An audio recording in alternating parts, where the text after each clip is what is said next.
Be Ye Kind. Chapter 1. Echoes of the Past.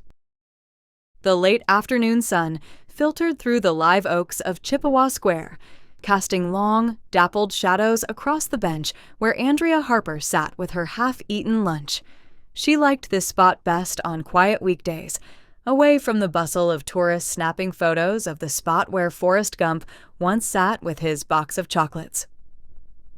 The square felt timeless, like Savannah itself, elegant, a little worn at the edges, but stubbornly beautiful. Moss draped from the branches like gray lace, and the fountain's gentle splash was the only sound louder than her own thoughts. Andrea took a slow bite of her turkey sandwich, chewing mechanically. At 38, she had built a life she was proud of. Curator of collections at the Savannah History Museum, she spent her days surrounded by artifacts that told stories older than the city itself. Silver spoons from the 1700s, letters written during the Siege of Savannah in 1779, photographs of cotton wagons rolling down Bay Street before the Civil War changed everything. She loved the work. It gave her purpose, a quiet sense of stewardship over the past, but the present was harder to steward. She glanced at her phone again. The email notification from yesterday still sat unread in her inbox. Subject line, I'm coming to Savannah, Jordan. She hadn't opened it. Not yet. Some things were better left sealed, like the fragile letters in the museum's climate-controlled vaults. Her shift had ended an hour ago, but she hadn't wanted to go home. Home was a small Victorian cottage in the Thomas Square neighborhood, charming, affordable after the years of scrimping, and too quiet. Too full of memories she couldn't quite escape.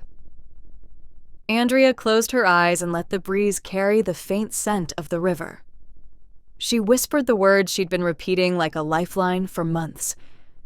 Be ye kind one to another, tenderhearted, forgiving one another, even as God for Christ's sake hath forgiven you. Ephesians 4:32.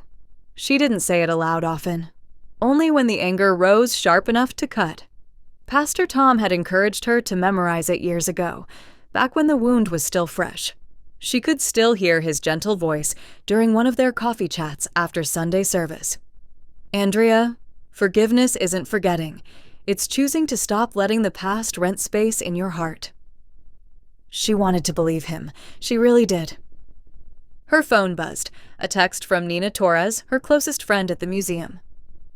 You still coming to Bible study tonight? Isabel's making her famous lemon bars. Don't make me eat them all myself. Andrea smiled despite herself. Nina was relentless in the best way, warm, persistent, and convinced that sugar and scripture could fix just about anything. On my way soon, she typed back. Save me one. She stood, brushed crumbs from her skirt, and started the short walk toward Heritage Christian Church. The historic district unfolded around her in its familiar rhythm. Wrought iron balconies on Abercorn Street, horse-drawn carriages clopping past, the occasional scent of pralines drifting from River Street. Savannah wore its history like a favorite shawl, comforting, elegant, a little frayed in places. Andrea had always felt at home here, even when she first moved south after college.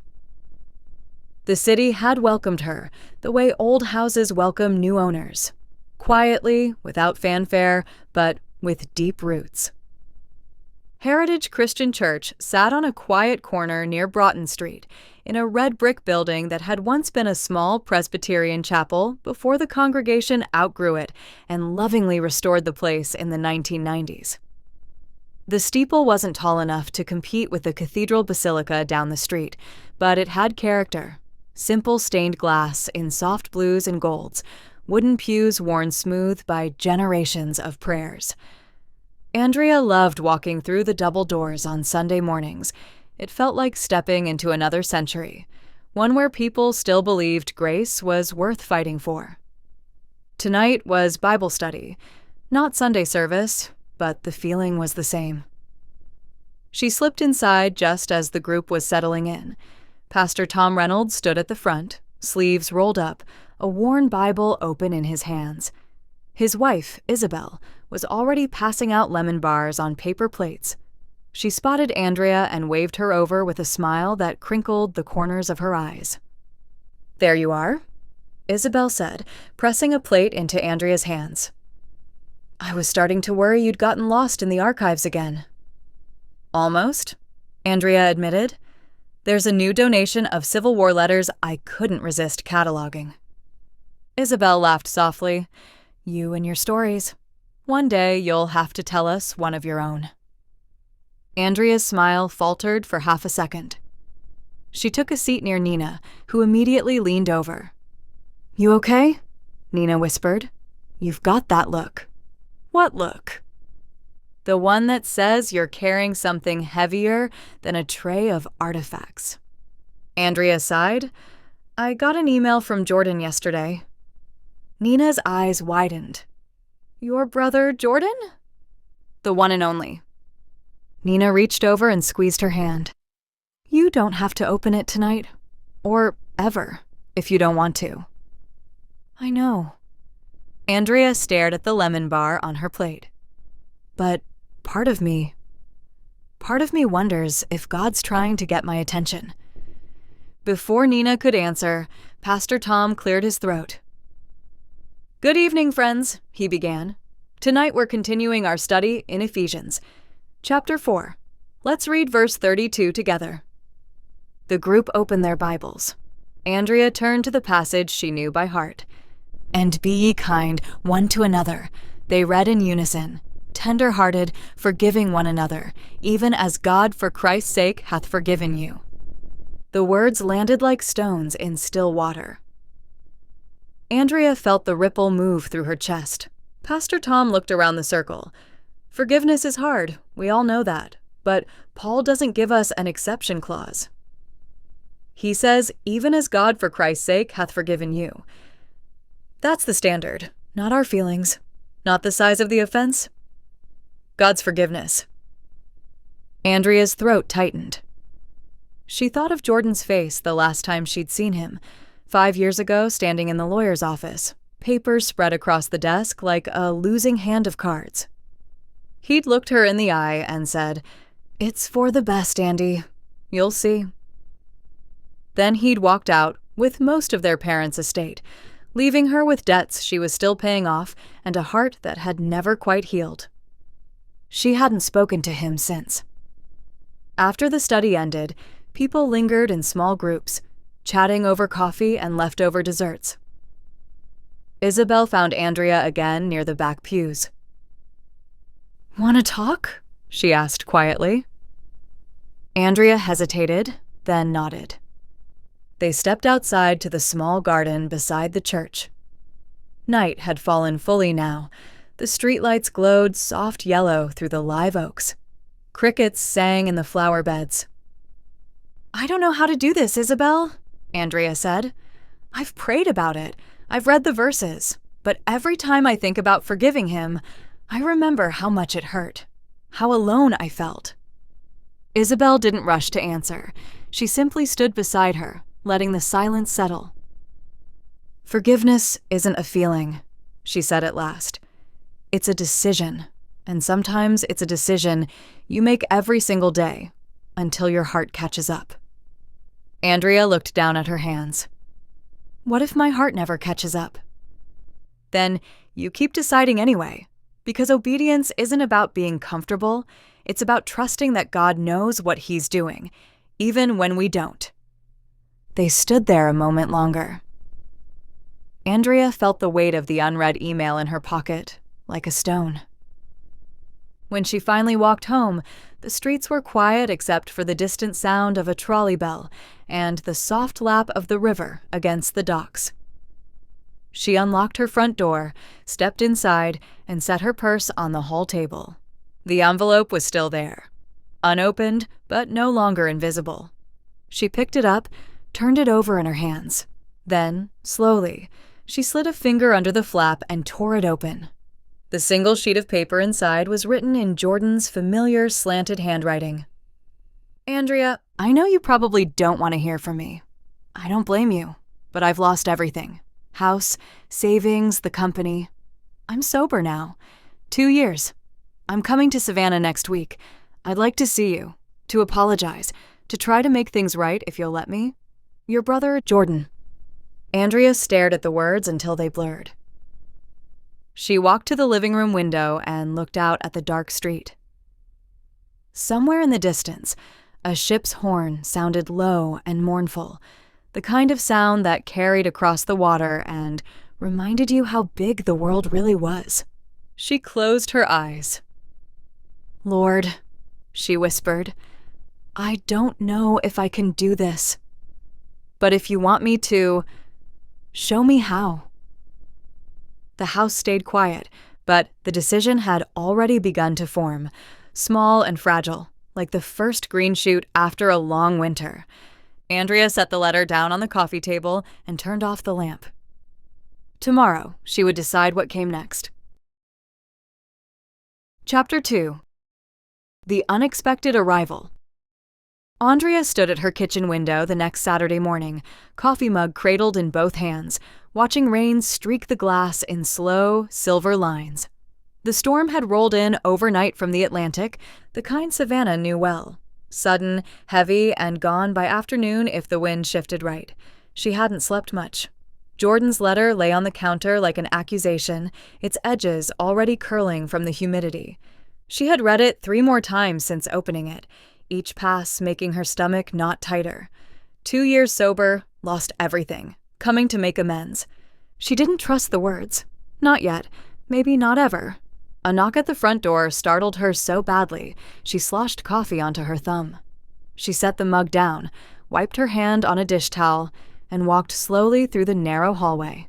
The cottage was small, 2 bedrooms, a living room with original heart pine floors, and a porch that overlooked a quiet street lined with crepe myrtles.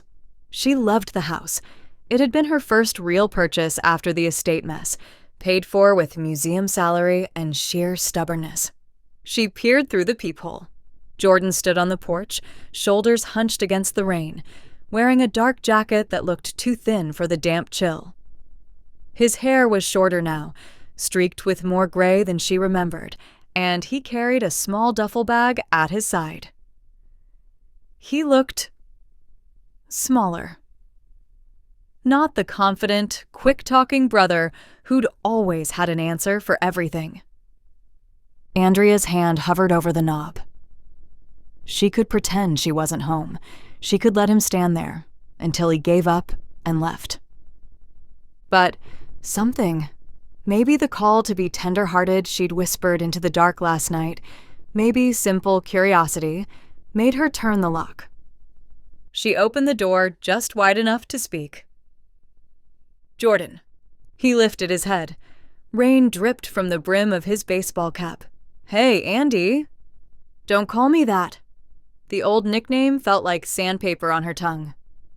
He nodded once, accepting it. "Andrea, I didn't want to just show up like this, but I sent the letter and I didn't hear back, and I thought..." "You thought showing up unannounced would be better?" Her voice stayed level, but the edge was unmistakable. "I'm sorry." He swallowed. "I know I don't deserve 5 minutes of your time. I needed to see you, face to face." Andrea studied him. The man on her porch didn't look like the villain she'd built in her mind over 5 years. He looked tired, hollowed out, but she'd seen him charming before. Charming enough to convince their parents' lawyer that the will needed adjustment for the family's good. She stepped back, opening the door wider. Not an invitation exactly, but not a refusal either. "Come in, before the neighbors start watching." He hesitated, then stepped inside, careful not to drip too much on the rug. He set the duffel down just inside the door and stood there, hands loose at his sides like he didn't know what to do with them. Andrea crossed her arms. "Say what you came to say." Jordan looked around the small living room, the bookshelf crammed with history volumes, the framed photo of their parents on the mantel, the quilt their mother had made, draped over the sofa. His gaze lingered on the photo. "I messed up," he said quietly. "I know that's not enough, but it's true. After Mom and Dad died, I panicked. The debts, the house, the business. I thought if I took control, I could fix it. I told myself I was protecting you." "You forged documents," Andrea said. The words came out flat. "You took what was ours and you lost it. All of it." "I know." He met her eyes. "I gambled it away. Every dime. I told myself it was temporary, that I'd win it back. I didn't. And by the time I realized how bad it was too late to undo." Andrea felt the old anger rise, hot and familiar. "You left me with the loans. The house had to be sold. I had to start over from nothing while you—" "I know." His voice cracked. "I was selfish, I was scared, and I was wrong." Silence stretched between them. Jordan shifted his weight. "I've been in Atlanta, working construction, going to meetings, 2 years clean. I'm not asking for money. I'm not asking you to forget. I needed to tell you I'm sorry. And if there's any way, any small way, I can make it right, I want to try." Andrea's throat burned. She wanted to scream at him. She wanted to tell him to leave and never come back. She wanted to believe the remorse in his eyes was real. Instead, she said, "I can't do this right now." "I understand." He nodded again, slower this time. "I'm staying at a motel off Abercorn. I'll be in town a few days. If you want to talk, or if you don't. Either way, I'm here." He picked up the duffel. Andrea watched him reach for the door. "Jordan." He paused. "Why now?" she asked. "After all this time?" He looked back at her. "Because I finally ran out of places to hide." Then he was gone, the door clicking shut behind him. Andrea stood in the hallway for a long minute, listening to the rain drum on the roof. Her hands shook. She walked to the mantel, lifted the photo of their parents, smiling on Tybee Island, wind in their hair, and set it down again. She needed air. She grabbed her rain jacket and headed out, walking toward River Street, even though the storm still hadn't let up.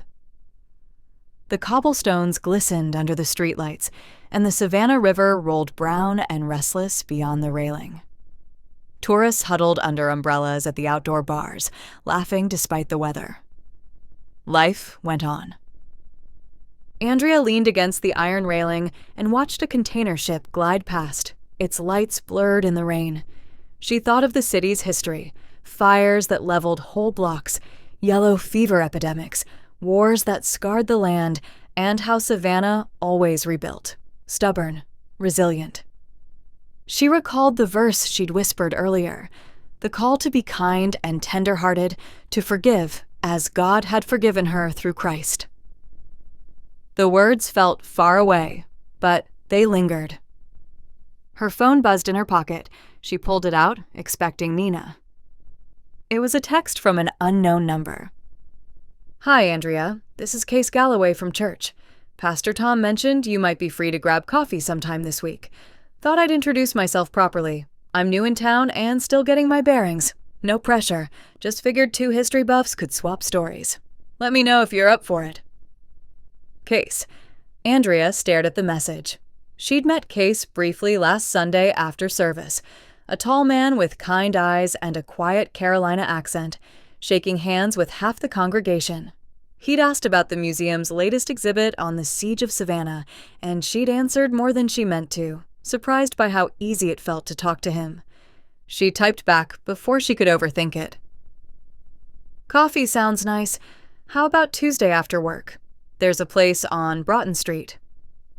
She hit send, then slipped the phone back into her pocket. The rain began to ease, turning to a fine mist. Andrea turned toward home, her steps a little lighter. Not from resolution, but from the small act of reaching toward something new instead of staying locked in the old hurt. Jordan was in town, Case had texted. And somewhere in between, God was still speaking, quietly, patiently, waiting for her to listen. Chapter 3. Shadows in the Squares. Monday morning arrived with the kind of crisp clarity that sometimes follows a Savannah rain. Blue sky, air still heavy with moisture, every leaf and cobblestone glistening like it had been polished. Andrea walked to the museum along the familiar path through the historic squares, passing Johnson Square with its towering monument to Nathaniel Greene, and then into Wright Square, where the old burial ground once stood before the city moved the graves and built over them. History in Savannah was never far beneath the surface. You could feel it under your feet.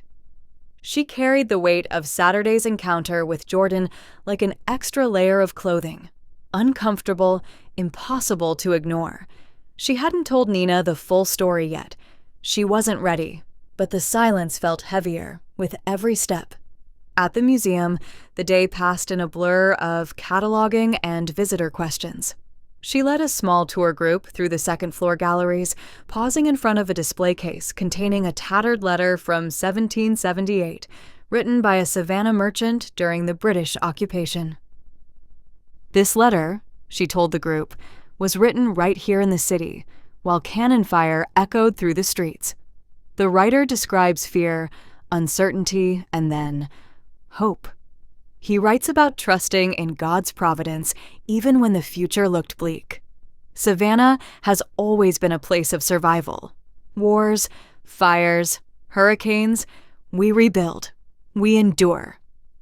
The words tasted ironic on her tongue. She could talk about endurance in the abstract. Living it was another matter. After the tour, she retreated to the small staff break room for lunch. Nina found her there, unwrapping a salad with mechanical precision. "Okay," Nina said, sliding into the chair across from her.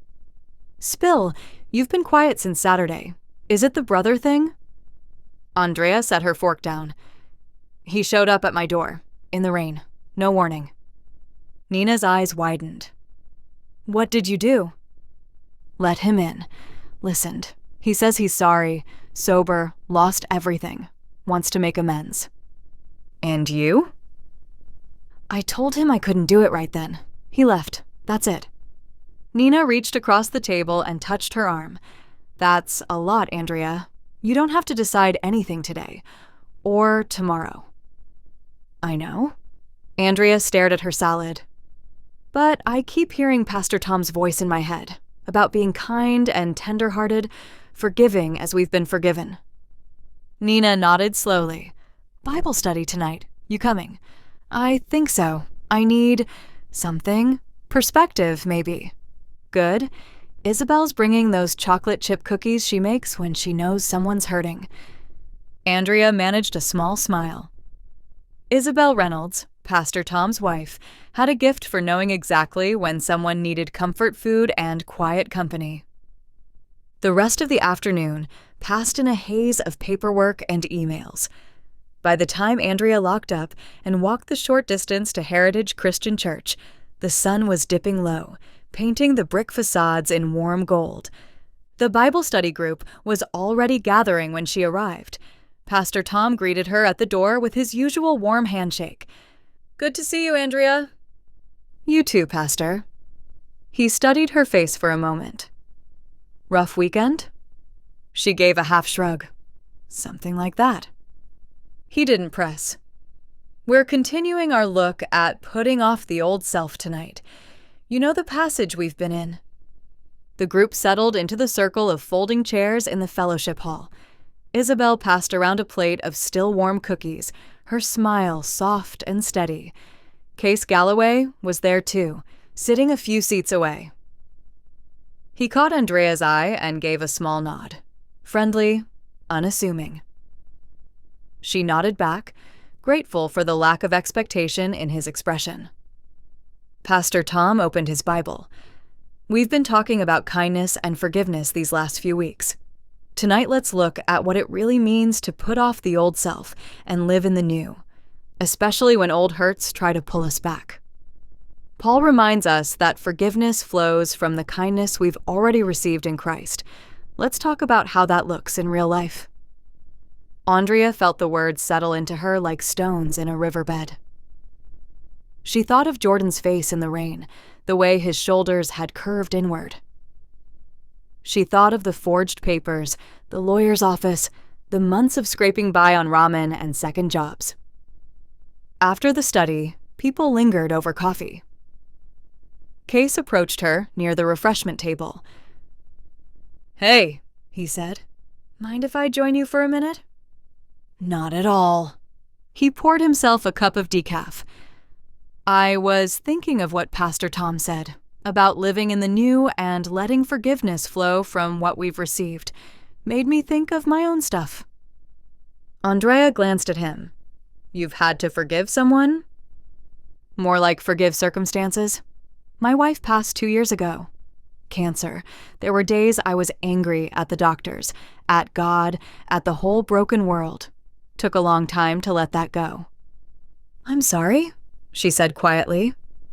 He shrugged. "It's part of the story now, but I learned something. Holding on to anger didn't bring her back. It just kept me stuck." Andrea nodded slowly.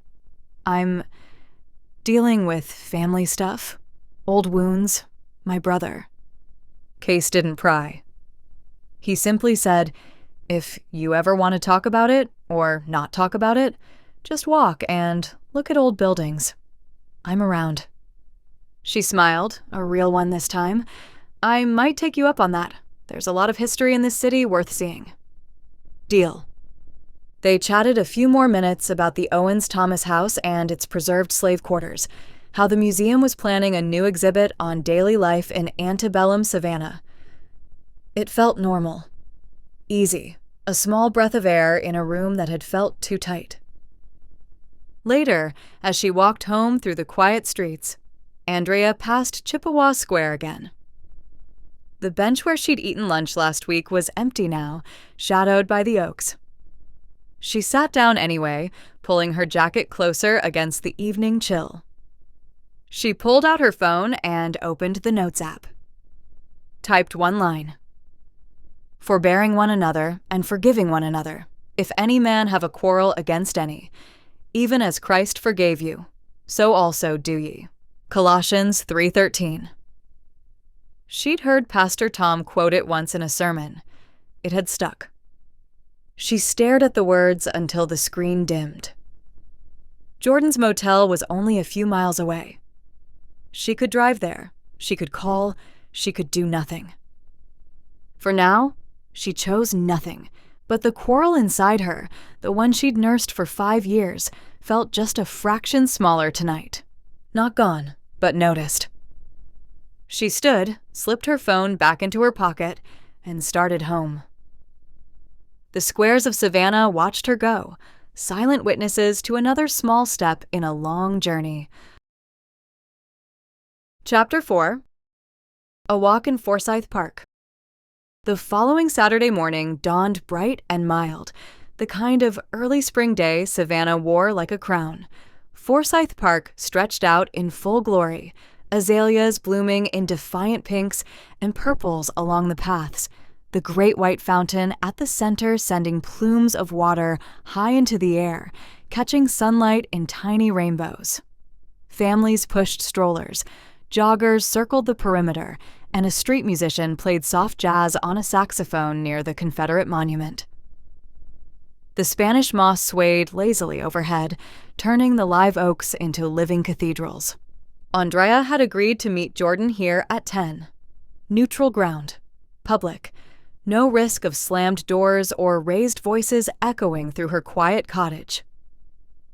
She arrived early, found a bench facing the fountain, and sat with her hands folded in her lap, watching the water rise and fall in steady rhythm.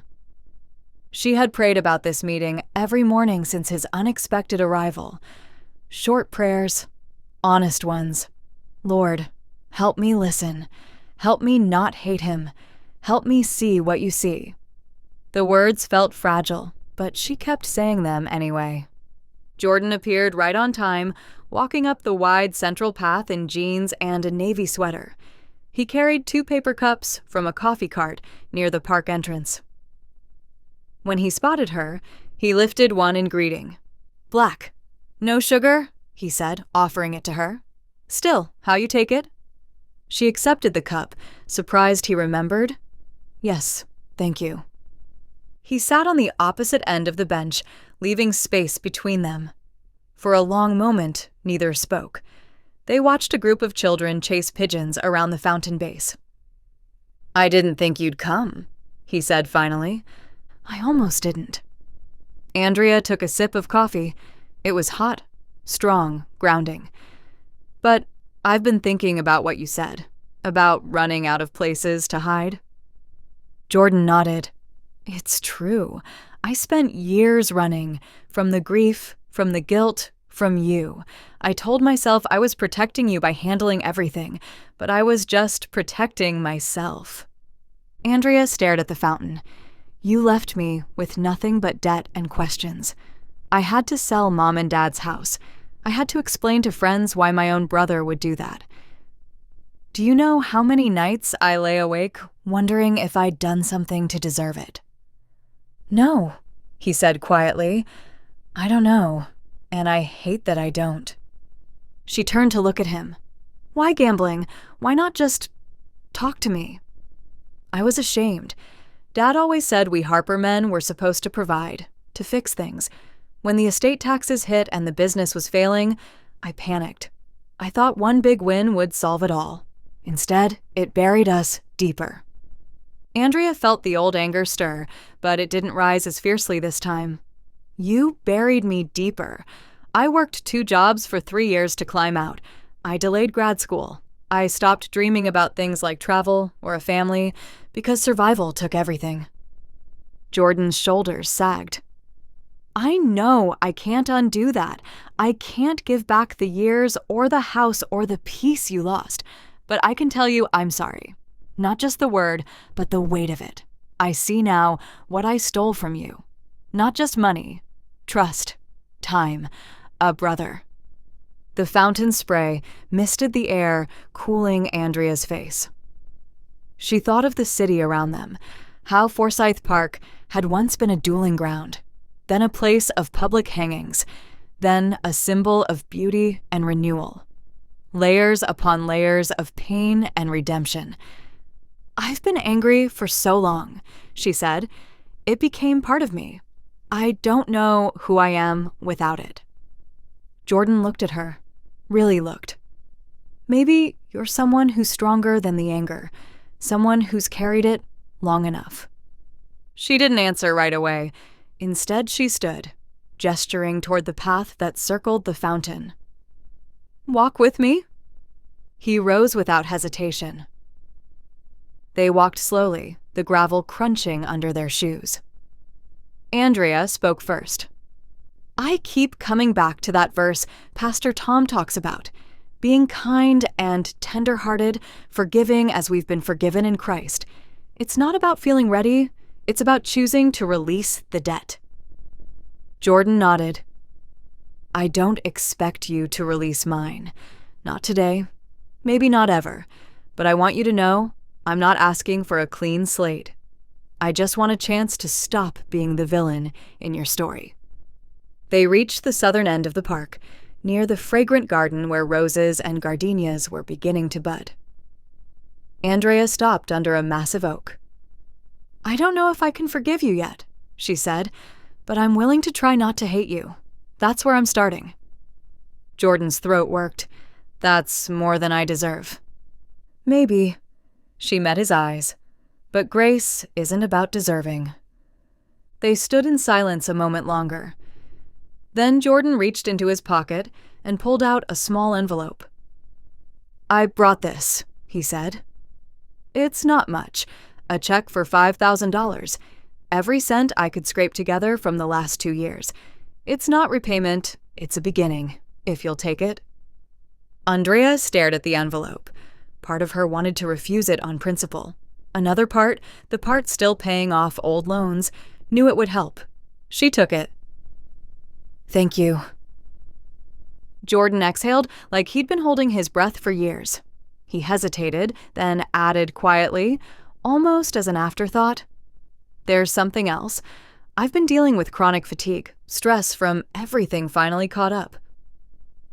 The doctors say it's not life-threatening, just exhausting. That's part of why I'm here, trying to get steady again." Andrea's chest tightened. She hadn't expected more revelations today. "I'm sorry," she said, meaning it despite the tangle of feelings. "That sounds hard." He gave a small nod. "It is, but I'm managing. Just wanted you to know." They stood in silence a moment longer, the fountain's steady rhythm filling the space between them. "I'll be in town another week or so," he said. "If you want to talk again, or if you don't. I'll respect whatever you decide." Andrea nodded. "I'll think about it." He gave her a small, tentative smile. "Take care, Andrea." "You too." She watched him walk away, disappearing into the crowd near the park entrance. Then she sat back down on the bench, the envelope still in her hand, the coffee now lukewarm. A familiar figure jogged into view along the path, Case Galloway, earbuds in, wearing running shorts and a faded Charleston Marathon shirt. He slowed when he saw her, pulled out one earbud, and lifted a hand in greeting. "Andrea? Hey." She managed a smile. "Hi, Case. Out for a run?" "Trying to. This city makes it hard to stay focused. Too many pretty distractions." He nodded toward the fountain. "Mind if I sit for a minute? Catch my breath?"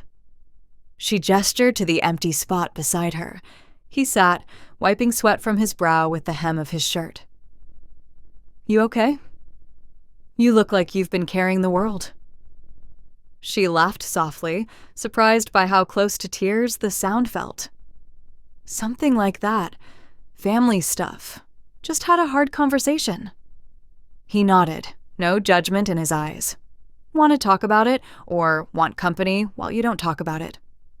She looked at him, really looked. The kindness there was steady, unhurried. "Company sounds nice." They sat in silence for a while, watching the water rise and fall, the children laugh, the moss sway. Case didn't push. He simply stayed. After a few minutes, Andrea spoke. "I met my brother here. We haven't talked in years. He hurt me badly. Today he said he was sorry." Case listened without interrupting. "I don't know if I believe him yet," she continued, "but I didn't hate hearing it. That's new." "That's a start," he said gently. She glanced at him. "How did you forgive after your wife?" "One day at a time. Some days I failed, but I kept asking God to soften my heart. Eventually he did. Not all at once, just enough to keep going." Andrea nodded slowly. "I'm asking for that, softening." Case smiled, a small, warm thing. "He's good at it." They sat a little longer. Then Case stood, offering her a hand up. "Come on," he said. "There's a great little cafe around the corner on Drayton. Best iced mocha in the city. My treat. You look like you could use something cold and sweet." Andrea hesitated only a second before taking his hand. "Lead the way." As they walked out of the park together, the fountain still singing behind them, Andrea felt something shift inside her. Not forgiveness, not yet, but the tiniest crack in the wall she'd built. Small, fragile, but real. Chapter 5. Church Family Ties. Sunday morning sunlight poured through the tall stained glass windows of Heritage Christian Church, painting the wooden pews in soft reds, blues, and golds. The nave felt alive with quiet anticipation. The rustle of bulletins, the low hum of greetings, the occasional creak of an old bench as someone settled in. Andrea arrived a few minutes early, slipping into her usual spot, near the middle on the left side, close enough to hear Pastor Tom clearly, but far enough to feel a little anonymous when the emotions ran high. She had come straight from a restless night. The envelope from Jordan still sat unopened on her kitchen table at home. $5,000 she hadn't decided what to do with. Part of her wanted to tear it up. Another part knew it could pay down the last of her student loans from grad school. Forgiveness felt tangled up in practicality, and she hated that. Isabel found her before the service started, sliding into the pew beside her with a gentle smile. "Morning, Andrea. You look like you could use an extra cup of coffee." Andrea gave a small laugh. "That obvious?" "Only to people who care." Isabel squeezed her hand briefly. "We're praying for you, whatever's weighing on your heart." The words landed softly. Andrea nodded, throat tight. "Thank you." Pastor Tom stepped to the pulpit as the prelude faded. He wore his usual charcoal suit, no tie, sleeves rolled to the elbows, a man comfortable in his own skin and in God's calling. "Good morning, family," he began. Today we're in Matthew chapter 6, verses 14 and 15. "For if ye forgive men their trespasses, your heavenly Father will also forgive you. But if ye forgive not men their trespasses, neither will your Father forgive your trespasses." He paused, letting the words settle over the congregation.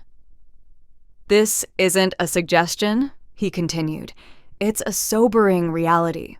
Jesus ties our forgiveness of others directly to the forgiveness we receive from God. When we hold on to bitterness, we block the flow of grace in our own lives. It's not that God withholds forgiveness because he's petty. It's that an unforgiving heart can't receive what it refuses to give. Some wounds go deep. Some people hurt us in ways that feel unforgivable. But Jesus doesn't offer exceptions. He offers a mirror. How we treat others reflects how we've truly embraced how God has treated us." Andrea felt the words pierce straight through her defenses. She stared at the open Bible in her lap, the black print blurring as tears welled. She blinked them back, but one escaped anyway, tracing a slow path down her cheek. The verse echoed in her mind. If she refused to forgive, she was closing the door on the very grace she so desperately needed. The thought was almost unbearable. Pastor Tom's voice softened. "Forgiveness doesn't erase the wrong. It releases us from carrying the poison, and it opens the door for God's grace to flow freely again, both to us and through us." The worship team led into the closing hymn, "Amazing Grace," and the congregation rose. Andrea sang through a tight throat, the familiar words wrapping around her like arms she hadn't realized she needed. Amazing grace. How sweet the sound. When the service ended, people milled about in the aisles, shaking hands, hugging, catching up on the week. Andrea stayed seated for a moment, gathering herself. Isabel lingered beside her. "Want to step outside?" Isabel asked quietly. "Fresh air might help." They walked out to the small side garden, where azaleas were still blooming and a wooden bench sat under a magnolia tree. The air smelled of damp earth and blooming jasmine. Isabel sat first, patting the spot beside her. Andrea joined her. "I saw you during the sermon," Isabel said gently. That passage hit home, didn't it? Andrea nodded. "My brother. He came back, showed up at my door, then we met in the park. He apologized, gave me money, said he's sober now. I don't know what to do with any of it." Isabel listened without interrupting. "I want to forgive him," Andrea continued. "I really do. But every time I get close, I remember the nights I cried myself to sleep, wondering why my own brother would steal from me, from our parents' memory." Isabel reached over and took Andrea's hand. "I forgave someone once who hurt me deeply. My own sister. She spread lies about me when I was engaged to Tom. Said things that almost ended our relationship before it began. It took years. I prayed every day for the strength to let it go. Some days I failed, but God was patient." "What finally changed it?" Andrea asked. One morning I woke up and realized I was more tired of carrying the bitterness than I was of the pain. I called her. We talked. It wasn't perfect. We still have awkward moments. But I'm free, and so is she in a way. Andrea exhaled slowly. I don't know if I'm there yet. You don't have to be there today. Just take the next step. Maybe that's praying for him. Maybe that's another conversation. God honors the willingness. They sat in companionable silence for a while, listening to birds in the magnolia and distant laughter from the parking lot. Later that afternoon, Nina texted to invite her over for an impromptu girls' night, sparkling cider, takeout, and a walk along Factor's Walk to watch the sunset over the river. Andrea said yes without hesitation. She needed the distraction, the laughter, the reminder that life held more than old wounds. They met at Nina's apartment near the riverfront, then strolled down the cobblestone ramps of Factor's Walk, the historic cotton warehouses rising on one side and the Savannah River glittering on the other. The air carried the faint scent of marsh and saltwater. Tugboats pushed barges upstream, their horns low and steady. Nina linked arms with her as they walked. You don't have to tell me everything, but I'm here when you want to. Andrea squeezed her arm. I know, and thank you. Just being here, it helps. They paused at the railing overlooking the water. The sun dipped low, turning the river to molten gold. You know, Nina said, this city's full of bridges. Literal ones, like the Talmadge. Figurative ones, too. Sometimes we have to cross them even when we're scared of what's on the other side.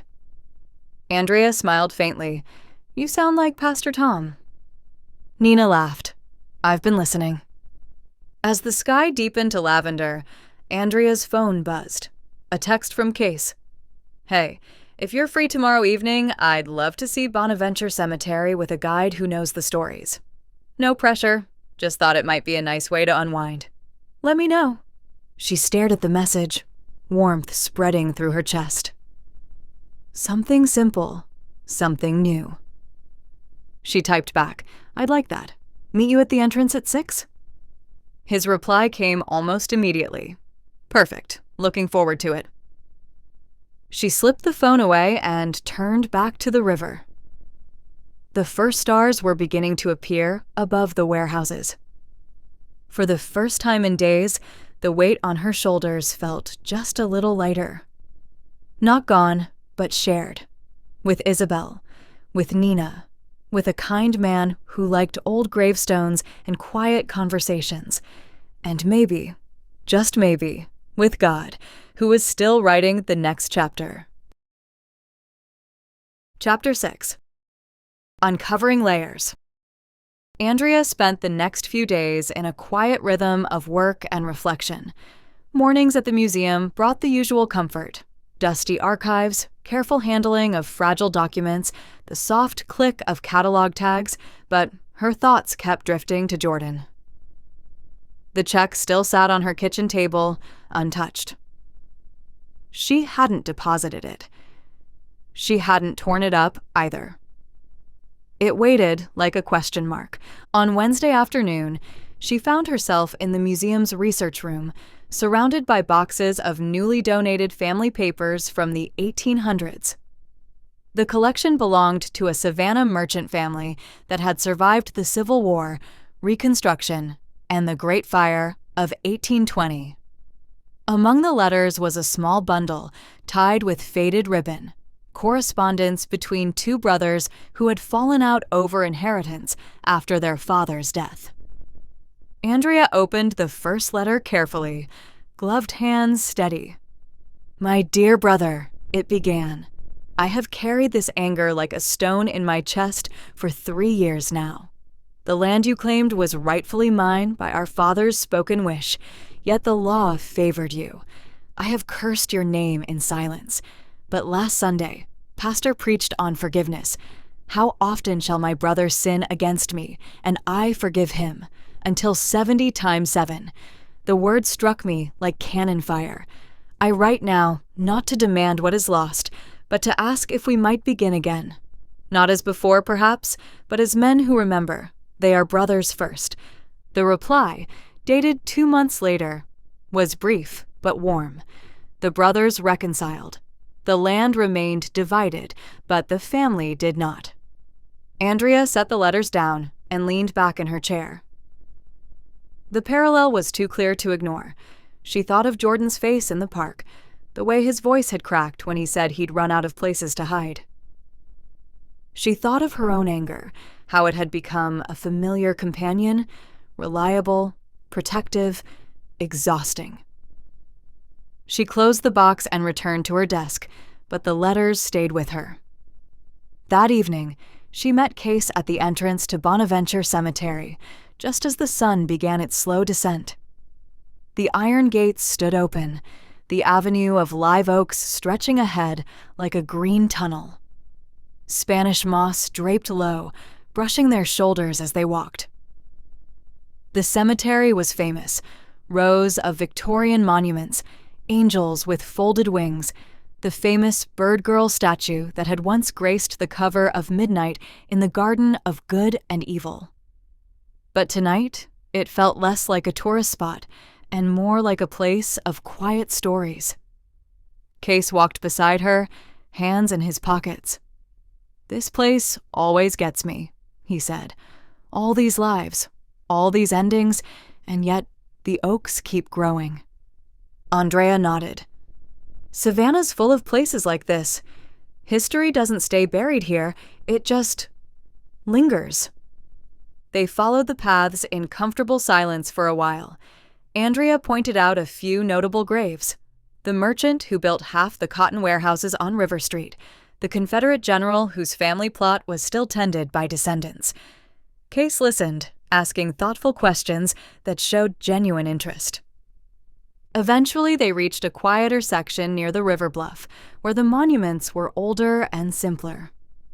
They sat on a low stone wall overlooking the Wilmington River, the water calm and bronze in the fading light. "You've been quiet today," Case said gently. "Everything okay?" Andrea exhaled. "I've been thinking about my brother. A lot. I found some old letters at work today. 2 brothers who fought over an inheritance. One forgave the other after years of silence. It made me wonder if that's possible for us." Case turned to face her. "Do you want it to be?" "I think I do, but wanting and doing are different things." He nodded. "When my wife was sick, there were days I was furious, at the doctors for missing the early signs, at God for letting it happen. I held on to that anger like it would keep her here somehow. When she passed, I realized it hadn't protected me at all. It had just made the grief heavier." Andrea looked at him. "How did you let it go?" "Prayer, time, talking to people who didn't judge me for the ugly parts, and one day I just decided the anger wasn't worth what it was costing me. I still miss her. I always will. But I don't hate the circumstances anymore." She stared out at the river. "Jordan's sick. Not dying, chronic fatigue, stress-related. He told me when we met in the park, it's not why I'm thinking about this, but it makes the clock feel louder." Case reached over and touched her hand lightly, just a brush of fingers, steady and brief. "You don't have to decide everything tonight, but if you want to see him again, I'll go with you, or wait in the car, or pray from here. Whatever you need." The offer warmed her more than she expected. "Thank you. I might take you up on that." They sat until the sky turned deep indigo and the first stars appeared. As they walked back toward the gates, Andrea felt something loosen inside her. Not resolution, but permission. Permission to feel the hurt and still move toward healing. The next morning, her phone rang while she was brewing coffee. Unknown number, Atlanta area code. She answered. "Andrea?" Jordan's voice sounded thin, strained. "It's me. I'm at the hospital. ER. Nothing life-threatening, but the fatigue hit hard last night. They're running tests. I didn't want you to hear it from someone else if word got around." Her heart stuttered. "Which hospital?" "Memorial. I'm okay, really. Just thought you should know." She closed her eyes. "I'll come by later, if that's all right." A pause, then softly, "I'd like that." She hung up and stood in her kitchen, coffee forgotten. The envelope on the table caught her eye. She picked it up, opened it, and looked at the check inside. $5,000, written in Jordan's careful hand. She slipped it into her purse. Then she texted Case. "Jordan's in the hospital, going to visit this afternoon. Would you come with me?" His reply came within a minute. "Of course. Pick you up at 3? "Yes. Thank you." She set the phone down and whispered the verse that had become her anchor. The call to be kind and tenderhearted, forgiving as she had been forgiven. The words didn't erase the fear or the old pain, but they steadied her enough to take the next step, one layer at a time. Chapter 7. Tides of Doubt. The hospital smelled of antiseptic and faint coffee, a scent Andrea had always associated with waiting rooms and worry. She and Case arrived at Memorial University Medical Center just after 3, the afternoon light slanting through the tall windows of the main lobby. Case walked beside her without speaking much, his presence steady, like an anchor in shallow water. They found Jordan's room on the 4th floor, a small private one overlooking the parking lot and a strip of live oaks. He was propped up in bed, an IV in his arm, looking paler than he had in the park. When he saw Andrea, his face softened with something close to relief. "You came," he said quietly. "I said I would." She set her purse on the chair. Case stayed near the door, giving them space but not leaving. Jordan's gaze shifted to Case. "Friend?" "Case Galloway." Case introduced himself, stepping forward to shake Jordan's hand. "Nice to meet you." "Likewise." Jordan managed a tired smile. "Thanks for bringing her." Andrea pulled up the other chair. "How are you feeling?" "Like I ran a marathon and forgot how to stop. The doctors say it's mostly exhaustion, years of stress catching up. They're keeping me overnight for fluids and observation. Should be out tomorrow." She nodded. "Good, that's good." Silence settled, awkward but not hostile. Jordan looked at her hands, then back to her face. "I didn't call to guilt you into coming," he said. "I just didn't want you to think I'd disappeared again." "I know." Andrea exhaled slowly. "I've been thinking about what you said in the park, about making amends. The check, I haven't cashed it yet. I'm not sure I want to." Jordan nodded. "You don't have to. It was never about the money. It was about showing you I'm trying." She studied him. "Tell me more about what happened after, the gambling, the years in between." He hesitated, then began, slowly, haltingly. He spoke of the first bets that felt like harmless fun, the rush when he won, the deeper hole when he lost, the lies he told himself, the lies he told others. The night he hit bottom in a casino parking lot in Biloxi, staring at an empty wallet and realizing he'd lost more than money. "I went to my first meeting the next day," he said. "I've slipped once since then, 2 years ago, but I got back up. I'm not proud of the man I was, but I'm not him anymore." Andrea listened. Part of her wanted to believe every word. Another part, the part that still remembered the lawyer's office, the empty bank accounts, whispered warnings. When he finished, she spoke carefully. "I appreciate you telling me, really, but hearing it doesn't erase what happened. It doesn't make the nights I spent crying over bills feel any less real." "I know." His voice cracked. "I wish I could take them back. I can't." Case shifted slightly near the door, a quiet reminder that she wasn't alone. Andrea stood. "I need time, more than this afternoon." Jordan nodded. "Take all the time you need. I'm not going anywhere unless you tell me to." She gave a small nod, then turned toward the door. Case followed her out into the hallway. They didn't speak until they were in the elevator. "You okay?" he asked. "No," she admitted. "I thought seeing him weak would make it easier. It didn't. It just made me angrier at him, at myself, for still caring." Case pressed the button for the lobby. That's normal. Forgiveness isn't linear.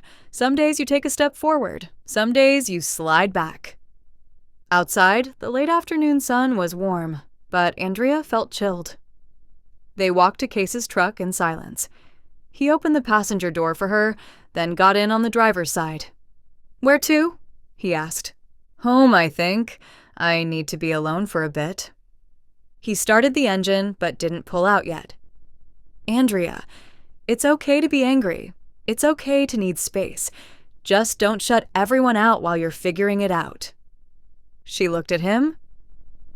"I'm trying not to." He reached over and squeezed her hand once, brief, reassuring, then drove. At her cottage, she thanked him and watched him pull away before going inside. The house felt too quiet. She walked straight to the kitchen, took Jordan's check out of her purse, and stared at it. Then she tore it in half. Not out of spite, out of fear. Fear that accepting it would mean accepting him, really accepting him, and she wasn't ready. Not after one hospital visit, not after 5 years of silence. She dropped the pieces into the trash and sank onto a kitchen chair, head in her hands. The tears came then, hot, angry, exhausted. She cried for the brother she'd lost, for the one who'd come back, for the woman she'd become in the aftermath. When the sobs eased, she whispered into the empty room, "Lord, I'm trying, but I'm so tired of hurting." She stayed there until the light began to fade. Later that evening, Pastor Tom stopped by, unannounced. Isabel had mentioned Andrea's rough week. He'd felt prompted to check in. He sat with her on the front porch swing, the crepe myrtles rustling in the evening breeze.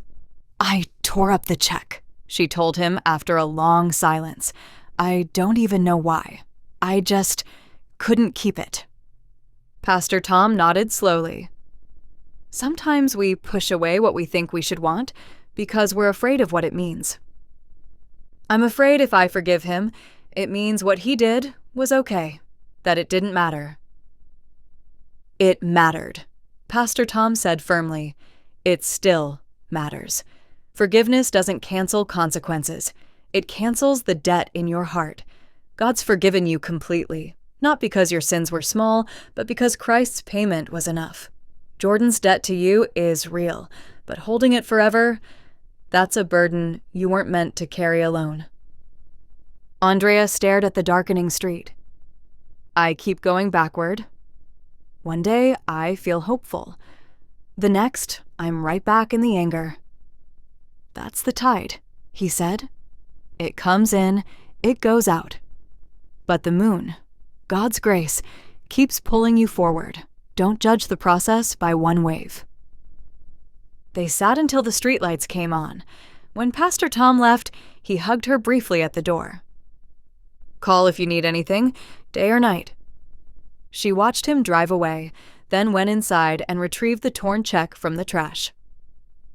She taped the pieces back together, not because she'd cash it, but because throwing it away felt too final. Small act, small step. She placed it back on the table, then opened her Bible.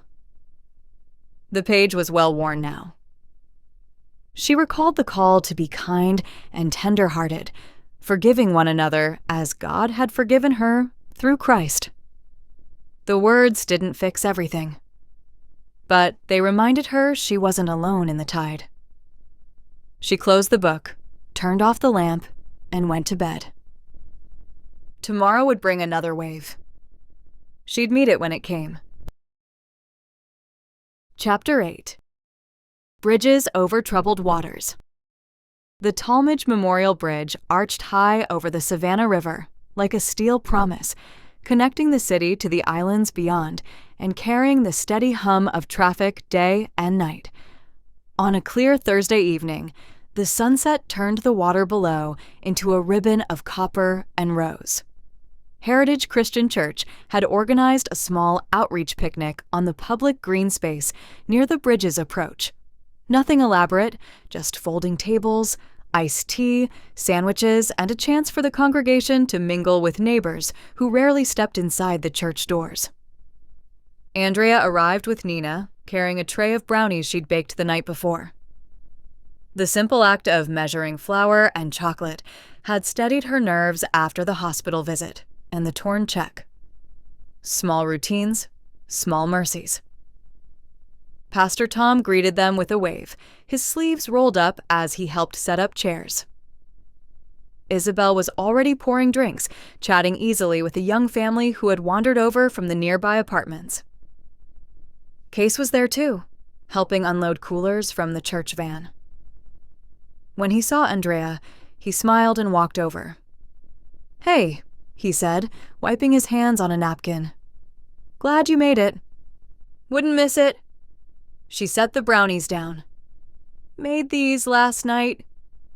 His eyes lit up. "You're spoiling us." They fell into easy conversation while the group gathered. Someone started a game of cornhole. Children ran laughing across the grass.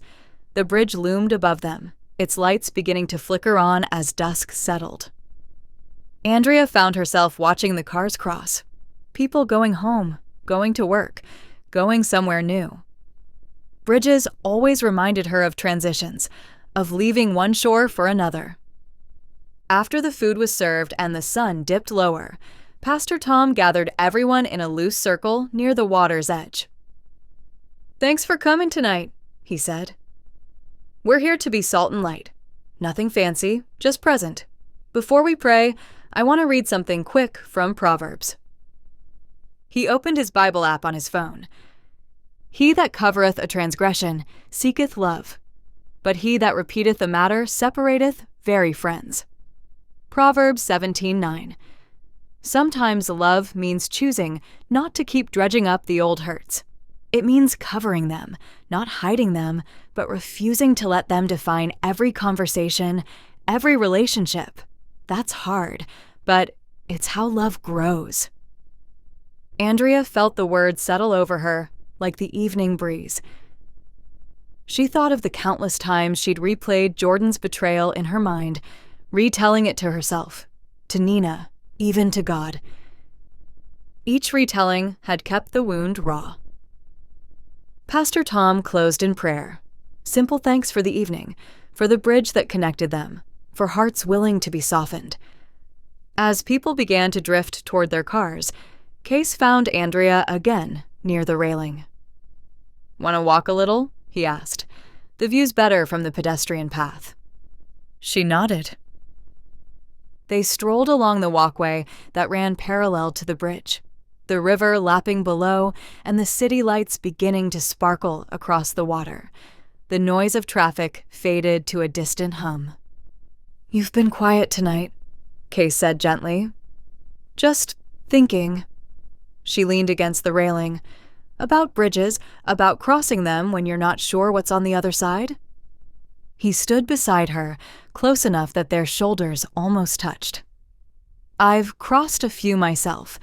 After my wife died, I moved here to start over. Charleston was full of memories, good ones, but heavy. Savannah felt like a new shore."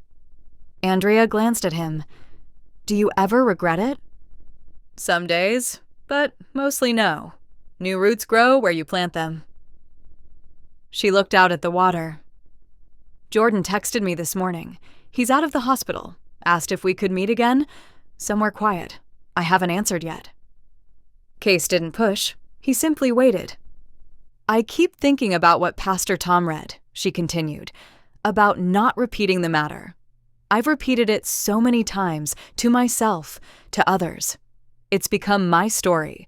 What if letting it go means I lose part of who I am?" Case turned to face her fully. "Or what if letting it go means you make room for who you're becoming?" The words landed softly. She met his eyes, steady, kind, patient. "I like the sound of that," she said. He smiled, small and real. "Then maybe it's time to text him back." She pulled out her phone, opened the message thread with Jordan. "Tomorrow evening, same park bench in Forsythe, 7 p.m. She hit send before doubt could stop her. Case watched her do it. Brave step. "I'm terrified," she admitted. Brave and terrified usually travel together. They stood in silence a moment longer, the river flowing steadily beneath them. Then Case spoke again, quieter this time. "Andrea, I've been wanting to say this for a while. I like being around you. A lot. I know you've got heavy things right now, and I don't want to add pressure, but when you're ready, whenever that is, I'd like to see where this could go. No rush, just putting it out there." Her heart gave a small, surprised thud. She looked at him, really looked, and saw the hope there, tempered with gentleness. "I'd like that too," she said softly. "When things settle, when I can breathe a little easier." He nodded. "I'll be here." They walked back to the picnic area together. Most people had left. Only a few stragglers remained, packing up. Isabel waved goodbye from the van, giving Andrea a knowing smile. Case drove her home. At her door, he didn't kiss her. Not yet. He simply squeezed her hand and said, "Text me after you meet him tomorrow. Let me know you're okay." "I will." She watched him drive away, then went inside. The taped-together check still sat on the table. She picked it up, studied the pieces held by clear tape, and for the first time felt a flicker of something like peace. She recalled the call to be kind and tenderhearted, forgiving one another as God had forgiven her through Christ. The words felt closer now, not a command she was failing, but a promise she was learning to live. Tomorrow she would meet Jordan again. Tomorrow she would choose, again, to step onto the bridge. And for the first time, she believed she might make it to the other side. Chapter 9. Healing in the Historic District. The Friday evening sun hung low over Forsythe Park, casting a golden glow across the fountain and the blooming azaleas. Andrea arrived a few minutes early, her heart a mix of nerves and quiet resolve. The bench felt familiar now, a neutral space where hard words had been spoken before, but perhaps something softer could begin today. Jordan was already there, sitting with a small paper bag beside him. He stood when he saw her, offering a tentative smile. "You came," he said. "I said I would." She sat, leaving a little space between them. "How are you feeling? Really?" "Better than yesterday. The meds are helping. Still tired, but managing." He paused. "Thank you for coming to the hospital, and for texting back. I didn't expect it." Andrea nodded. "I didn't expect to send it, but after the church event last night, Pastor Tom talked about covering transgressions instead of repeating them. It stuck with me." Jordan looked at the fountain. "I've been repeating mine in my head for years. Guilt's a heavy thing." They talked then, slowly, without the rush of confession. Jordan shared more about his recovery meetings in Atlanta, the sponsor who'd become like a father figure. Andrea spoke of the museum, of the old letters she'd found that mirrored their story. The conversation flowed easier than she'd imagined, laced with small laughs over shared memories. As the sky deepened to twilight, Jordan handed her the paper bag. "I brought this. It's not much, a keychain from Tybee. Mom always loved the lighthouse there. Thought it might remind you of better days." She took it, turning the small metal lighthouse in her hand. "Thank you." They parted with a promise to talk soon. No plans, just openness. That weekend, Andrea found herself restless. Saturday morning, she texted Jordan. "How are you holding up at the motel? Need anything?" His reply came quickly. "I'm okay, but if you're free, maybe coffee?" She drove over mid-afternoon. The motel room was tidy, but the temporary feel of it tugged at her. They talked over lukewarm takeout coffee, and by the end, the words came out before she could second-guess them. "Stay at my place," she said. "The guest room's empty. You can rest better there. We can try this. Slowly." Jordan's eyes widened. "You sure?" "No," she admitted with a small smile, "but I'm willing." They packed his things that evening. The drive to the Victorian district was quiet, the air thick with unspoken hope. At the cottage, she showed him the guest room. Simple white walls, a quilt their mother had made, a small desk by the window overlooking the backyard crepe myrtle. Jordan set his suitcase down carefully. "I'll make dinner," Andrea said. "Nothing fancy. Pasta, salad. You like garlic bread?" He smiled. "A real one. Small but genuine. Still my favorite." They cooked together in the narrow kitchen. Jordan chopped vegetables while Andrea stirred sauce. The radio played softly, old hymns mixed with soft jazz. At one point, Jordan burned his finger on the oven rack. Andrea handed him ice without thinking. Small acts. Small mercies. Over dinner, conversation came haltingly at first. Weather, work, the museum's latest exhibit on Savannah's role in the cotton trade. Then Jordan asked about her life these past years. "I kept the job at the museum," she told him. "It saved me, in a way. Gave me purpose when everything else felt broken. I've got friends. Nina, Isabel, Pastor Tom, and someone new. Case. He's kind, patient. We're taking things slow." Jordan listened. "He sounds good for you." "He is." She paused. "What about you? Any relationships? Since?" Jordan shook his head. "No, I didn't trust myself enough. Still don't, really, but I'm learning." They cleared the dishes together. Afterward, Andrea pulled out an old photo album from the shelf, the one their mother had kept. Pages of birthdays, beach trips to Tybee Island, Christmases with too many presents. Jordan traced a finger over a photo of the four of them on the Tybee Pier, wind in their hair. "I forgot how happy we were." "We were," Andrea said quietly. "We can be again. Not the same, but something." Sunday after church, Case came over for dinner. Andrea's invitation, Jordan's quiet agreement. The three of them sat on the porch afterward, iced tea in hand, watching fireflies blink in the yard as dusk settled. Case and Jordan talked easily about architecture, about restoration projects Case had worked on in Charleston, about the way old buildings hold stories in their bones. Andrea listened, surprised by how natural it felt.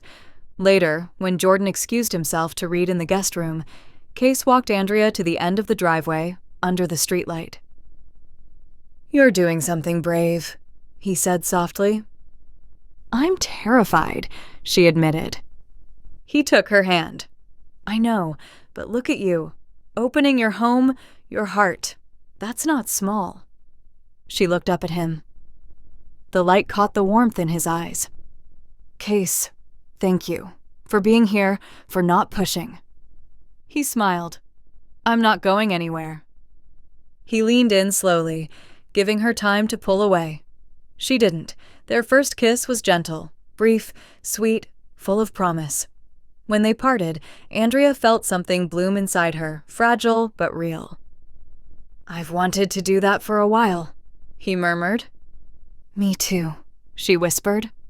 He kissed her forehead, then stepped back. "Good night, Andrea." "Good night." She watched him drive away, then went inside. Jordan was still awake. He had come back downstairs and was sitting on the couch with the photo album open across his lap. "Nice guy," he said. "Yeah," she agreed. "He is." Jordan closed the album. "I'm glad you're happy. You deserve it." "So do you." she said. And for the first time, she meant it. The following Monday evening, Andrea led a special event at the Owens-Thomas House, the restored 1819 mansion just off Oglethorpe Square that the museum used for many of its public programs. The program focused on the enslaved people who had lived and worked there, their stories preserved in ledgers, oral histories, and the very bricks of the building.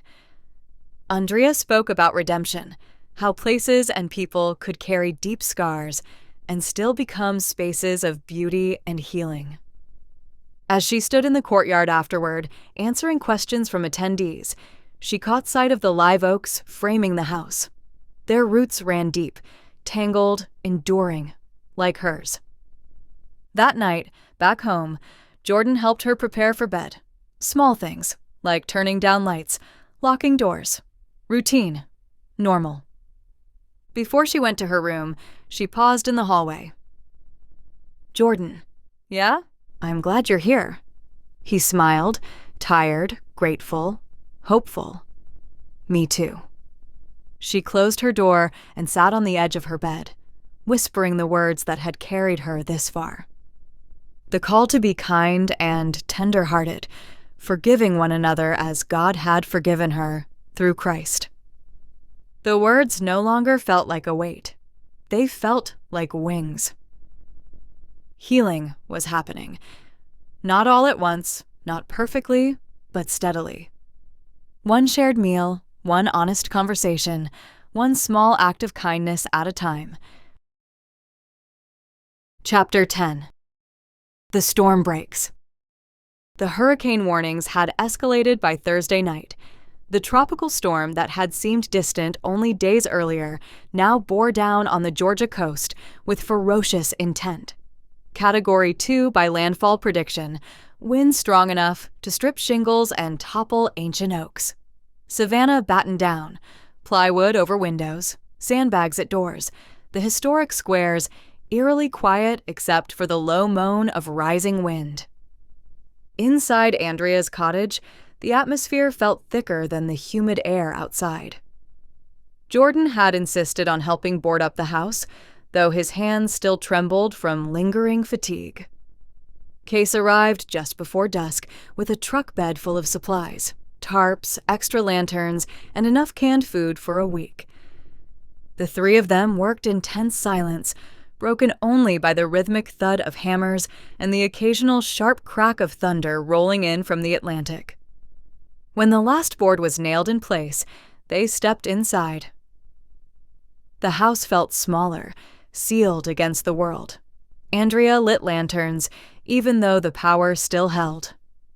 The golden flicker made the familiar room strange and intimate. They ate a simple supper, soup heated on the stove, bread torn by hand. Conversation was sparse. The storm's approach pressed against every window, every breath. As night deepened, the wind rose to a sustained howl. Rain hammered the roof like fists. The power flickered once, twice, then died with a final, definitive snap. Darkness swallowed the room except for the small islands of lantern light. Jordan sat rigid on the couch, arms wrapped around himself. Andrea watched him, the shadows carving deep lines into his face. "You're shaking," she said softly. He tried to laugh, but it came out broken. Always hated storms. After the accident, the rain that night sounded just like this. I keep hearing their voices, Mom laughing at something Dad said. Then the screech of tires, then nothing. Andrea moved to sit beside him. The couch dipped under her weight. She took his hand, cold, clammy, and held it between both of hers. "You weren't driving," she whispered. "You didn't cause it." "I should have been there." His voice cracked wide open. "I canceled dinner with them, said I had a late meeting. Truth was, I was already deep in debt, already lying to everyone. If I'd gone, maybe I could have." "Stop." Andrea's grip tightened. Tears burned her own eyes. "You can't rewrite that night. None of us can." Jordan's shoulders heaved. A sob tore out of him, raw, ugly, years in the making. I destroyed us, Andrea. After they were gone, I destroyed what was left. I told myself I was protecting you, but I was just saving myself. And every time I look at you, I see what I stole.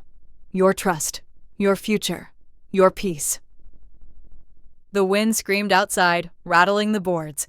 Lightning cracked so close, the whole house flashed white, thunder exploding immediately after like artillery. Andrea felt something inside her crack too, not breaking, but opening. She turned to face him fully, tears streaming now.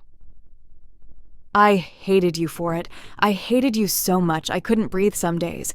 I built walls so high I forgot what sunlight felt like, but I hated myself too, for not fighting harder, for believing your lies too long, for letting the bitterness become who I was. Jordan looked at her, eyes wide and shattered. You don't have to forgive me. I don't deserve. I do forgive you. The words burst out of her, fierce and trembling. Not because you earned it, not because the pain disappeared. I forgive you because I'm drowning in this hate and I want to live. I forgive you because God looked at every ugly, selfish thing I've ever done and said, paid in full. How can I hold your debt when mine was canceled? Jordan's face crumpled. He dropped his head into his hands and wept, deep, wrenching sobs that shook his whole body. Andrea wrapped her arms around him. He clung to her like a drowning man to a lifeline. She held him tighter, rocking slightly, whispering through her own tears. It's okay. Let it out. We're here. We're here. Case had been sitting quietly in the armchair, giving them space. Now he moved to the floor in front of them, close enough to touch but not intruding. His presence was steady, silent strength. When Jordan's sobs finally quieted to ragged breaths, Andrea pulled back just enough to look at him. I'm not saying it's fixed, she said, voice hoarse. I'm saying we start here, tonight. No more running, no more hiding. Just us, broken, honest, trying. Jordan nodded, wiping his face with shaking hands. I don't know how to be your brother again, but I want to learn. You already are, she whispered. The storm raged on, wind tearing at the roof, rain finding every crack, but inside the sealed cottage, something sacred unfolded. Andrea reached for Case's hand. He took it, then reached for Jordan's. The three of them formed a small circle on the floor, lanterns flickering, shadows dancing on the walls. Andrea bowed her head. Her voice trembled but held. Lord, we come to you broken tonight. We bring years of pain, years of guilt, years of unforgiveness. We lay it all at your feet. Thank you for forgiving us when we couldn't forgive ourselves. Thank you for this storm that stripped everything away and left only what matters. Heal what's torn. Bind what's bleeding. Make us new. In Jesus' name, amen. Jordan's whispered amen joined hers. Case's voice followed, low and sure. The wind howled louder, as if protesting the quiet surrender inside. They stayed like that, hands linked, breathing together until exhaustion finally claimed them. Jordan curled on the couch under a quilt. Andrea and Case moved to the floor with pillows and blankets, close enough to hear each other breathe. The hurricane passed its peak around dawn. The wind dropped to a mournful whine, then to a sigh. Rain softened to a steady patter. Morning light filtered through the cracks around the boarded windows, pale, watery, new. Andrea woke first. She looked at her brother sleeping on the couch, face slack with exhausted peace. She looked at Case beside her, eyes closed, hand still loosely holding hers. Tears slipped down her cheeks again, not grief this time, but release. The storm had broken more than branches and power lines. It had broken the last chains. Outside, Savannah would wake to downed trees, flooded streets, and the long work of cleanup. Inside, 3 hearts had already begun to mend, forgiven, held alive. Chapter 11. Dawn after the rain. The morning after the hurricane broke clear and strangely quiet. Sunlight sliced through the gaps in the boarded windows, painting thin gold stripes across the living room floor. Tree limbs littered the street outside Andrea's cottage. Fallen live oaks, torn crepe myrtle branches, scattered Spanish moss like gray confetti. But the house still stood. The roof held. The heart of the place felt steadier than it had in years. Andrea stepped onto the porch first, coffee mug in hand, breathing in the washed, clean air. The world smelled of wet earth, pine, and distant salt from the river. Neighbors were already emerging, chainsaws starting up, rakes scraping sidewalks, voices calling across yards in that resilient Savannah way. You make it through, okay? Power's back yet? Need a hand? Jordan joined her a few minutes later, still in yesterday's clothes, hair rumpled from fitful sleep on the couch. He carried his own mug, steam curling in the cool air. Looks like we got off easy, he said, surveying the debris. Compared to what could have happened. Yeah. Andrea leaned against the porch rail, but it still feels big. He nodded slowly. Last night felt bigger. She looked at him, really looked. The hollows under his eyes were still there, but the haunted sharpness had softened. Something in his posture had eased, like a man who'd finally set down a weight he'd carried alone for too long. I meant every word, she said quietly. The forgiveness. It's real. But it's going to take time to live it out. I know. Jordan swallowed. I don't expect instant everything. I want to keep showing up. For you. For whatever this becomes. Andrea reached over and squeezed his forearm. Then, keep showing up. That's enough for now. Case's truck rumbled down the street shortly after, loaded with chainsaw, work gloves, and a cooler of sandwiches. He hopped out, still wearing the same t-shirt from the night before, and gave Andrea a quick, searching look. You okay? He asked, voice low. She stepped into his arms without hesitation. He held her tightly, chin resting on her head, and she felt the steady beat of his heart against her cheek. Better than okay, she whispered. We're going to be okay. He pulled back just enough to look at her, then glanced at Jordan on the porch. You too? Jordan gave a small, crooked smile. Working on it. Thanks for staying last night. Case nodded once, simple, man-to-man acknowledgement. Wouldn't have been anywhere else. The 3 of them spent the morning clearing the yard. Case fired up the chainsaw, while Jordan and Andrea dragged branches to the curb. Neighbors stopped by with coffee, offered help, swapped storm stories. Pastor Tom and Isabel arrived around noon with a truck full of bottled water, tarps, and Isabel's famous chicken salad sandwiches. They stayed to help, turning cleanup into community. By mid-afternoon, the worst of the debris was gone. The cottage yard looked scarred but breathing again.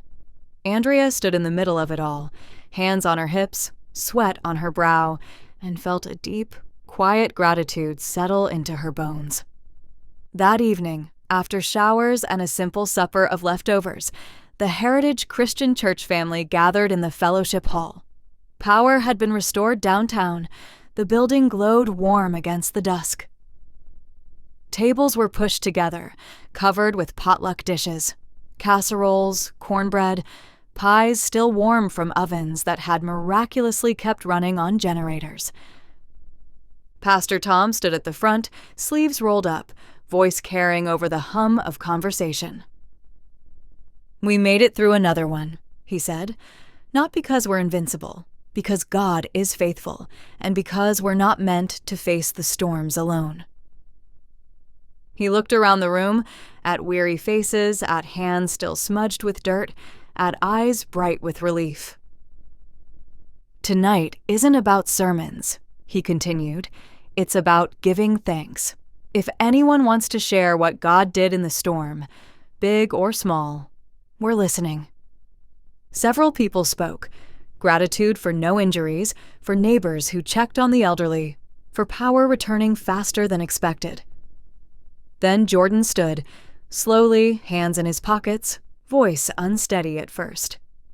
I haven't been here long, he began. Most of you don't know me, but I'm Andrea's brother. I've been gone a long time, made a lot of mistakes, hurt her deeply. The room grew very still.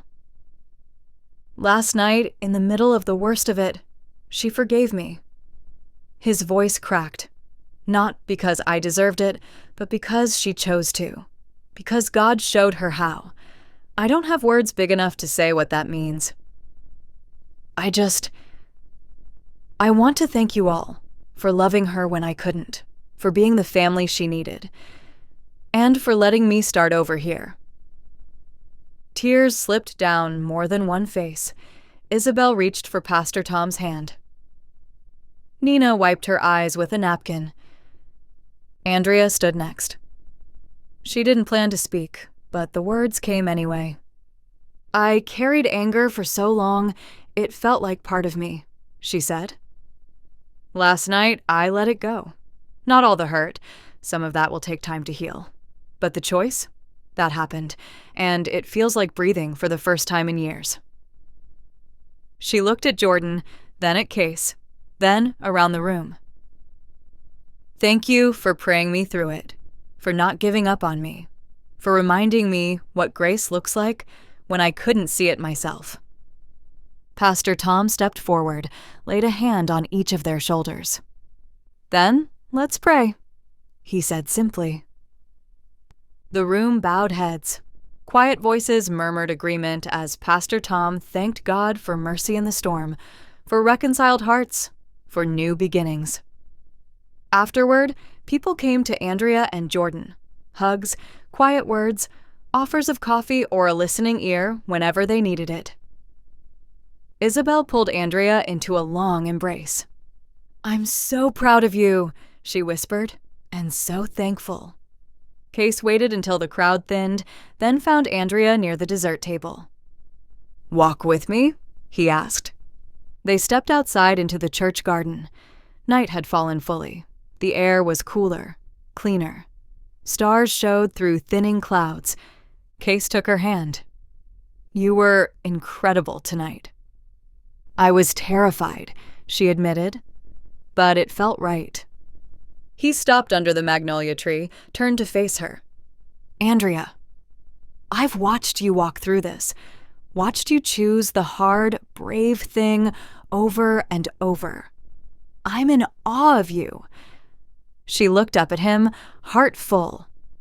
I couldn't have done it without you, without knowing you were there, steady, kind, believing in me even when I didn't. He brushed his thumb across her cheek. I love you. The words landed soft and certain. Andrea's breath caught. I love you too. He kissed her then, slowly, deeply, under the magnolia blossoms. When they parted, foreheads touching, she smiled through tears. Whatever comes next, she whispered, I want it with you. Same, he murmured, all of it. They stood there a long time, wrapped in each other, listening to the city slowly reclaim itself after the storm. Inside the fellowship hall, laughter and conversation continued. Jordan sat with Pastor Tom and a few others, listening, beginning to belong. Outside, under the clearing sky, Andrea and Case walked hand in hand back toward the cottage, toward home, toward tomorrow, toward a future no longer shadowed by yesterday. The rain had passed. The dawn was breaking. Chapter 12. Forged in faith.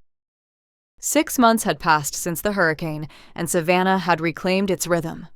The live oaks along the squares stood taller for having weathered the storm. New leaves had grown over old scars. The city moved forward. Tourists filled River Street again. Horse-drawn carriages clopped past restored facades, and the river rolled on, steady and unhurried. Andrea walked the familiar path through Chippewa Square on a crisp October morning, coffee in hand, the air carrying the faint scent of fall and salt water. She no longer sat on the bench to wrestle with unforgiveness. These days she came here to remember, gratefully, how far grace had carried her. At the museum, her work had deepened. The new exhibit on redemption and reconciliation, stories of families torn by war, slavery, and loss, yet mended through time and mercy, had drawn crowds. Andrea had poured her own journey into the curation, quiet labels beside artifacts that spoke of second chances, of choosing love over bitterness. Visitors lingered longer than usual. Some left notes in the guest book. This healed something in me today. Thank you. Jordan had stayed. He lived in a small apartment now, just a few blocks from Andrea's cottage, working part-time at a local restoration firm while pursuing certification in historic preservation. Case had recommended him, quietly, without fanfare, and Jordan had thrown himself into the work with the same determination he once used to run. He attended meetings faithfully, met weekly with a sponsor, and showed up at Andrea's door every Sunday after church for dinner. They talked, sometimes about heavy things, sometimes about nothing at all. The conversations grew easier. The silences grew kinder. He had begun repaying what he could, not the full amount, not yet, but steadily. Andrea had eventually deposited the initial $5,000 check he'd given her in the park months earlier. It went toward the last of her lingering loans, a quiet symbol that the debt was no longer a chain between them. The ongoing smaller payments felt less like restitution and more like partnership, proof he intended to stay invested in rebuilding what he had broken. Case and Andrea's relationship had deepened in the gentle, deliberate way of people who had learned to value what lasts. They walked Bonaventure Cemetery on quiet evenings, hand in hand among the angels and moss-draped tombs. They sat on her porch swing, watching fireflies or rain. They prayed together, short, honest prayers that anchored them. And on a warm September evening, beneath the stained glass glow of the Cathedral Basilica of St. John the Baptist, Case had slipped a simple ring onto her finger. The proposal had been quiet, private, just the two of them kneeling before the altar after hours, surrounded by depictions of forgiveness etched in colored light. The prodigal son welcomed home, the woman caught in adultery, offered mercy, Christ on the cross, praying for those who nailed him there. "I don't have grand gestures," Case had said, voice thick with emotion. "But I have a heart that's yours. Completely. If you'll have me." Andrea's eyes filled. She lifted his hand to her lips, kissed his knuckles, then met his gaze with a trembling smile. "Yes," she whispered. "I want to build the rest of my life with you. Every ordinary day, every hard day, every beautiful one. Yes." Case's breath caught.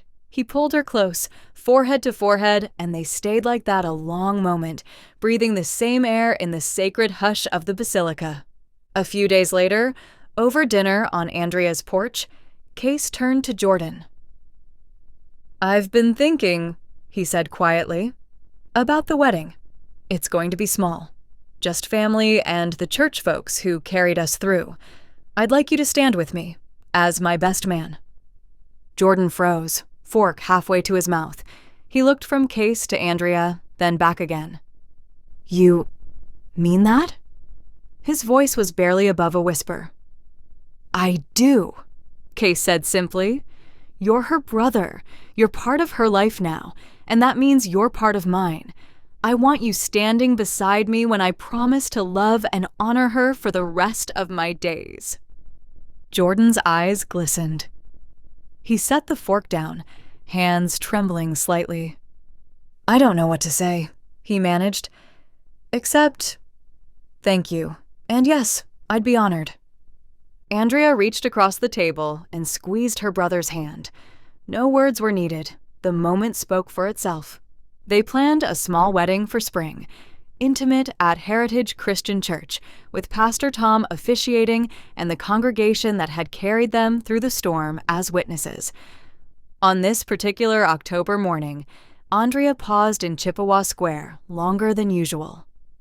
She looked up at the live oaks, their branches heavy with moss, roots deep and tangled beneath the earth. She thought of how Savannah itself had been forged, through fire, flood, war, and storm, yet still stood beautiful, still welcomed strangers, still told its stories. She whispered the verse that had become her lifelong companion, no longer a desperate plea, but a grateful truth.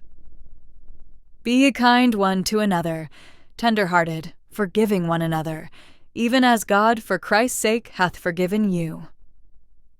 The words settled over her like sunlight. Her phone buzzed, a text from Jordan. "Heading to a job site with Case. Lunch later?" "My treat." She smiled and typed back, "I'd like that. See you at noon." Another message followed from Case. "Thinking of you.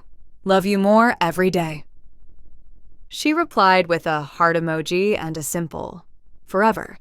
Andrea slipped the phone into her pocket and started toward the museum.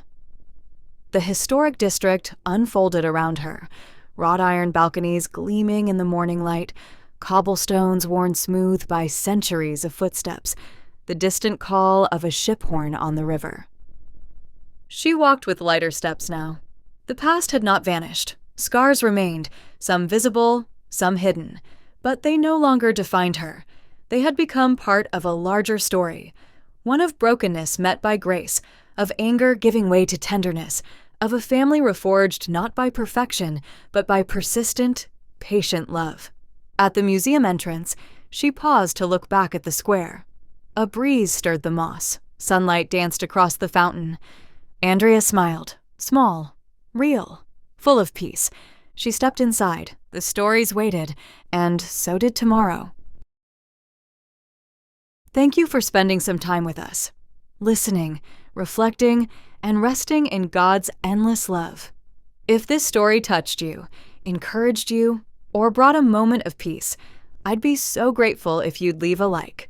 It helps our uplifting stories reach more hearts. If you'd like to join us for more grace-filled tales, please subscribe and tap the bell so you don't miss the next one. Until we meet again in the next story, may you carry His grace with you, one gentle step at a time. Simply Grace Audio. Simple stories, endless grace.